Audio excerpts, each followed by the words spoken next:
प्रिय मित्रों, ज्ञान प्रवाह के इस अंक में आपका स्वागत है।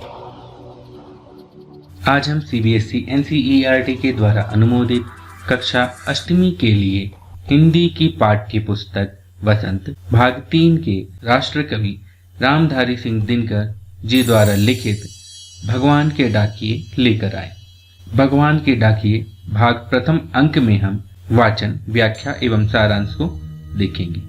लेकिन उससे पहले चैनल को लाइक और सब्सक्राइब कर लीजिएगा, साथ ही बेल आइकन दबा दीजिएगा जिससे आने वाली वीडियोस की जानकारी आपको मिलती रहे। पाठ प्रवेश। इस कविता में कवि ने बादलों और पक्षियों को भगवान का डाकिया माना है तथा ये मुक्त भाव से एक स्थान से दूसरे स्थान जाते हुए पेड़ पौधों, पहाड़ों के लिए संदेश लेकर आते हैं। बादलों द्वारा बरसाया जल पेड़ पौधों, पहाड़ों के लिए सुखद संदेश है। कवि पूरे विश्व को एक ही मानते हैं क्योंकि प्रकृति ने दो देशों के मध्य कोई सीमा नहीं खींची है। वे कहते हैं एक देश से दूसरे देश को जाती सुगंध को कोई बांध नहीं सकता है, ना ही नदियों या हवा को कोई रोक सकता है। इस कविता की भाषा तत्सम तद्भव शब्दों से युक्त सरल भाषा है। लेखक परिचय। रामधारी सिंह दिनकर। समय 23 सितंबर 1908 से 24 अप्रैल 1974। ये हिंदी के एक प्रमुख लेखक, कवि व निबंधकार थे।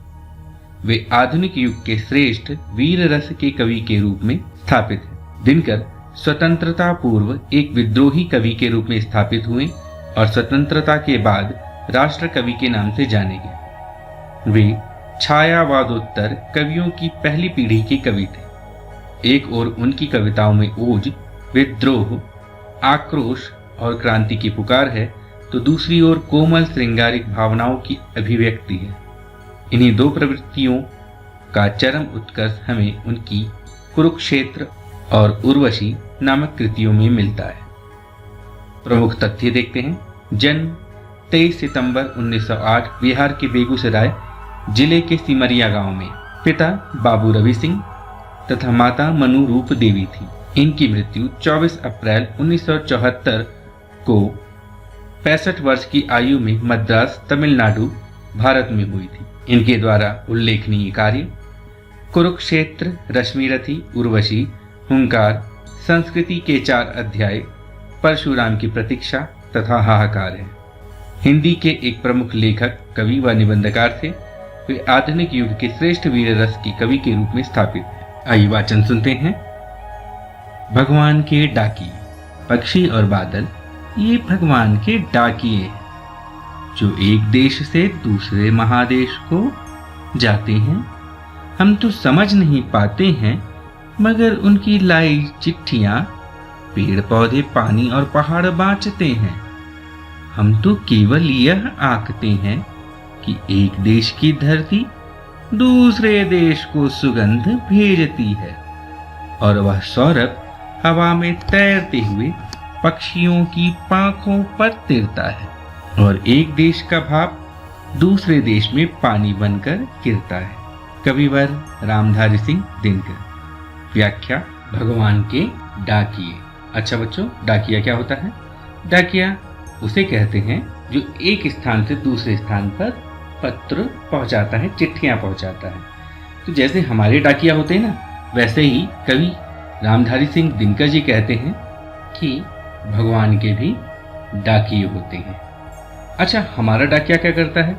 एक जगह से दूसरी जगह चिट्ठी पहुंचाता है। तो अब बात होती है कि भगवान के डाकिए कौन है? तो भगवान की 2 डाकिए हैं। एक है पक्षी और दूसरा है बादल। जिस प्रकार हमारा डाकिया एक जगह से दूसरी जगह जाता है, ठीक ऐसे ही पक्षी और ये बादल जो है ना, ये भी एक महादेश से दूसरे महादेश को जाते हैं।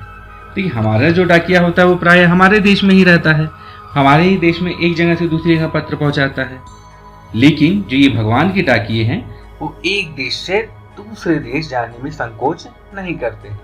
इनके लिए ना तो सीमाओं का बंधन होता है और ना ही किसी समुद्र या नदी या किसी पहाड़ का ही बंधन होता है। आप जानते ही हैं कि जो बादल हैं वो दूसरे देश में बनते हैं और हमारे देश में आके बरसते हैं, और जो हमारे देश में बादल बनते हैं वो किसी और देश में जाके बरसते हैं। इसी तरह आपने प्रवासी पक्षियों के बारे में सुना होगा जो किसी खास ऋतु में आपके देश में आते हैं और आपके देश से किसी खास ऋतु में किसी और देश में चले जाते हैं। तो यहाँ पे रामधारी सिंह दिनकर जी यही कहना चाहते हैं कि पक्षी और बादल भगवान के डाकिये हैं जो एक देश से दूसरे महादेश को, दूसरे विशाल देश को जाते हैं। अच्छा, ये जो पंछी हैं या फिर ये जो बादल है ना, वो कुछ बोलते भी तो होंगे, कुछ चिट्ठियां भी लाते होंगे। तो वो चिट्ठियां क्या है, क्या हम उनको पढ़ पाते हैं? तो कवि कहते हैं हम तो समझ नहीं पाते हैं। जो बादल और पंछी चिट्ठी लेकर के आते हैं, हम उनको समझ नहीं पाते हैं। तो अच्छा, तो उन चिट्ठियों को कौन समझता है? तो कवि कहते हैं मगर उनकी लाई चिट्ठियां पेड़ पौधे, पानी और पहाड़ बाँचते हैं यानी पढ़ते हैं। जो पंछी और बादल चिट्ठियां लेकर के आते हैं, उन चिट्ठियों को पेड़ पौधे, पानी और पहाड़ पढ़ते हैं। तो यहाँ पानी का मतलब नदी, तालाब, समुद्र, ये सभी है। तो कवि कहते हैं कि ये जो बादल उमड़ घुमड़ करके एक देश से दूसरे देश में चिट्ठियां लेकर के जाते हैं, इन चिट्ठियों को वे पानी बरसा करके पेड़ पौधों, पानी और पहाड़ को दे देते हैं। पेड़ पौधे, पानी या पहाड़ जो है उनको फिर बाँचते हैं, पढ़ते हैं। तो इसी तरह जो पंछी हैं एक देश से दूसरे देश में जा करके वहां चहचहा करके अपनी भाषा में बोल करके पेड़ पौधे, पानी और पहाड़ को चिट्ठियां सुनाता है, संदेश देता है। अच्छा, एक बात और है, जैसे हमारा डाकिया होता है उसके लिए कुछ बंधन होता है। हमारा डाकिया या आपका जो डाकिया वो आपके ही मोहल्ले में रहता है, या बहुत ज्यादा जाएगा तो वो पूरे शहर में जा सकता है। और भारत देश की जो डाकिये हैं भारत की सीमाओं को पार करके दूसरे देश में पत्र नहीं देते हैं।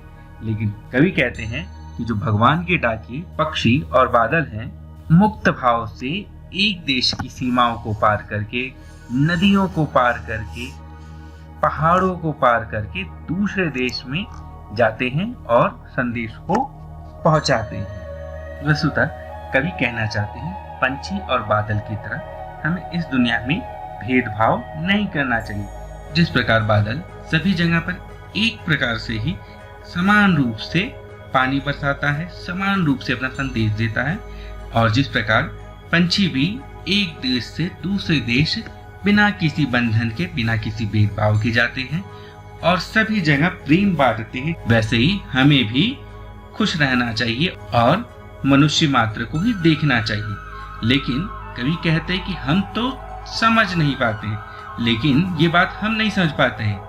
पंछी और बादल जो संदेश लेकर आते हैं ना, वो हम नहीं समझ पाते हैं, लेकिन पेड़ और पौधे, पानी, पहाड़, पंछी और बादल के लाए गए संदेशों को समझ जाते हैं, जान जाते हैं। हमें देश, धर्म, जाति, भाषा इत्यादि के बंधनों से ऊपर उठ करके पूरे संसार को एक अपना परिवार मानना चाहिए, अपना ही समाज मानना चाहिए। लेकिन इस बात को हम नहीं समझ पाते हैं, बल्कि हम क्या करते हैं, हम तो केवल यह आंकते हैं अर्थात आकलन करते हैं या समझते हैं। लेकिन हम क्या समझते हैं कि एक देश की धरती दूसरे देश को सुगंध भेजती है। अर्थात कविवर दिनकर जी कहते हैं कि एक देश की धरती दूसरे देश को सुगंध भेजती है। अच्छा, और वो सुगंध, वो सौरभ का अर्थ भी सुगंध ही होता है। और वह सौरभ दूसरे देश की धरती पहुंचता कैसे है? तो कवि कहते हैं कि वह सौरभ हवा में तैरते हुए एक देश की धरती के द्वारा भेजा गया गंध, सुगंध, सौरभ हवा में तैरते हुए पक्षियों की पांखों पर बैठ करके, सवार होकर के दूसरे देश में पहुंचता है।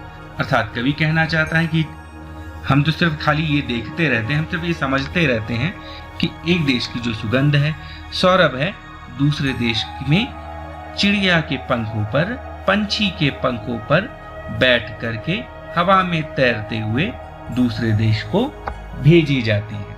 और क्या होता है, एक देश की नदी का पानी भाप बनता है और भाप बन करके वह दूसरे देश में पानी बन करके गिरने लगता है, अर्थात दूसरे देश में उसकी बरसात होती है, वर्षा होती है। वस्तुतः कवि इस पद्यांश के माध्यम से कहना चाहता है कि पृथ्वी के एक देश के फूलों की सुगंध बिना किसी बाधा के, बिना किसी बंधन के, बिना किसी सीमा को देखे हुए दूसरे देश में बहते हुए चली जाती है। हवा में तैरते हुए पंछियों के पंखों पर सवार होकर के चली जाती है। वह किसी प्रकार का भेदभाव नहीं करती है। इसी प्रकार एक देश की नदी का पानी भाप बनकर के आकाश में बादल बन जाता है और फिर वो बादल तैरते तैरते दूसरे देश में पहुंचता है और वहां पर पानी बनकर के गिर जाता है, अर्थात वर्षा कर देता है। इसी प्रकार हम मनुष्यों को भी देश, जाति, धर्म, प्रदेश, भाषा, वस्त्र, भोजन इत्यादि के बंधनों में न बंध करके एकता का संदेश, विश्व बंधुत्व का संदेश पूरे विश्व में फैलाना चाहिए। आइए बच्चों, अब सारांश देख लेते हैं। सारांश। इस कविता में दिनकर जी बताते हैं कि पक्षी और बादल भगवान के डाकिये हैं जो एक विशाल देश का संदेश लेकर दूसरे विशाल देश को जाते हैं। अर्थात पक्षी और बादल ईश्वर के संदेशवाहक हैं तथा आकाश में पक्षी निरंतर एक स्थान से दूसरे स्थान पर विचरण करते हुए और बादल घुमड़ घुमड़ कर एक स्थान से दूसरे स्थान की यात्रा करते हुए पत्रों का आदान प्रदान करते हैं। मानो ये दोनों भगवान के डाकिये हैं। इनको देखकर ऐसा लगता है कि जैसे यह भगवान का संदेश पाकर एक विशाल देश को पार करते हुए दूसरे विशाल देश में जाते हैं और ईश्वर का संदेश बाजते हैं, पढ़ते हैं। यद्यपि हम उनके लाए पत्रों को तो नहीं समझ पाते हैं, तथापि पेड़ पौधे, जल और पहाड़ उन पत्रों को सरलता से पढ़ लेते हैं। यहाँ कवि ने बादलों को हवा में और पक्षियों को पंखों पर तैरते दिखाया है। वे कहते हैं कि एक देश की सुगंधित हवा दूसरे देश पक्षियों के पंखों द्वारा पहुंचती है। इसी प्रकार बादल के द्वारा एक देश का भाप दूसरे देश में वर्षा बनकर गिरता है। वस्तुतः कवि पूरे विश्व में एकता की भावना रखते हैं। उनका मानना है कि जब ईश्वर के बनाए बादल, पक्षी, पेड़ पौधे, सरोवर, सरिता, समुद्र एवं पर्वत आदि भेद भावना नहीं रखते हैं, अपना पराया नहीं देखते हैं, तो हम जो अपने आप को अत्यधिक विद्वान समझते हैं वह भेद भावना क्यों रखते हैं। वस्तुतः कविता का यही अभिप्राय है कि जिस प्रकार पक्षी और बादल एक देश से दूसरे देश में बिना किसी भेदभाव के मुक्त भाव से जाते हैं, उसी प्रकार हमें भी किसी के प्रति भेदभाव नहीं रखना चाहिए और यही भगवान का संदेश है जिसे मनुष्य समझ नहीं पा रहा है। कक्षा अष्टमी के लिए हिंदी पाठ्यपुस्तक वसंत भाग 3 के पाठ 6 भगवान के डाकिये का वाचन, व्याख्या एवं सारांश समाप्त हुआ। अगले भाग में हम संदर्भ एवं प्रसंग सहित व्याख्या के साथ मिलेंगे। तब तक के लिए नमस्कार, धन्यवाद।